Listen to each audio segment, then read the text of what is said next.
میرے محترم بھائیوں بزرگوں، ذرا دل تھام کر سنو، یہ بات صرف عورتوں کے لیے نہیں، یہ بات ہر شوہر، ہر بیوی، ہر ایمان والے کے لیے ہے۔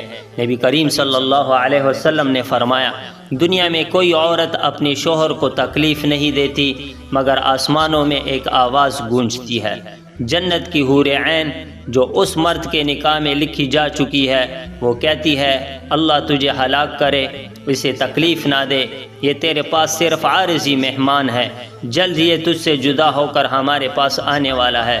تو میرے بھائیو ذرا سوچو، دنیا کی بیوی ناراض کرے اور آسمانوں میں حور عین بول اٹھے، یہ کوئی قصہ کہانی نہیں، یہ نبی کریم صلی اللہ علیہ وسلم کی زبان مبارک کا فرمان ہے۔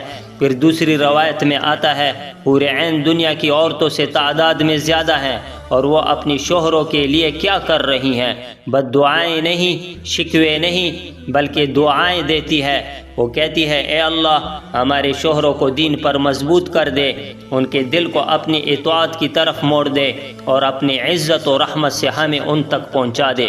تو میرے بھائیوں، وہ حوریں جنہیں ہم نے کبھی دیکھا نہیں، وہ آج بھی ہمارے لیے رات دن دعائیں کر رہی ہیں۔ اور پھر حضرت ابن مسعود رضی اللہ عنہ کا قول سنو، جنت میں ایک خاص حور ہوگی جس کا نام ہوگا لعبہ، اتنے حسین، اتنی دلکش کہ جنت کی ساری حوریں اس پر فخر کر رہی ہوں گی۔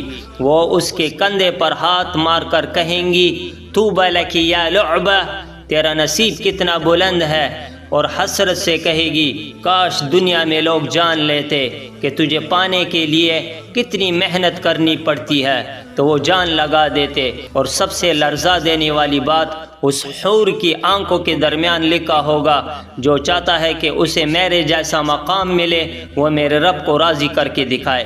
تو میرے بھائیو، یہ حسن، یہ مقام، یہ عزت کسی چہرے، کسی جسم، کسی دولت کا نتیجہ نہیں، یہ سب رضائے الہی کا انعام ہے۔ آج اگر شوہر صبر کرے، بیوی وفا کرے، نگاہیں جھکائی جائیں، زبان کو قابو میں رکھا جائے اور اللہ کو راضی کر لیا جائے، تو کل جنت میں وہ مقام ملے گا جس پر حوریں بھی رشک کریں گی۔ اللہ ہمیں دنیا میں ایک دوسرے کا حق ادا کرنے والا اور آخرت میں جنت کے اعلیٰ درجات پانے والا بنا دے۔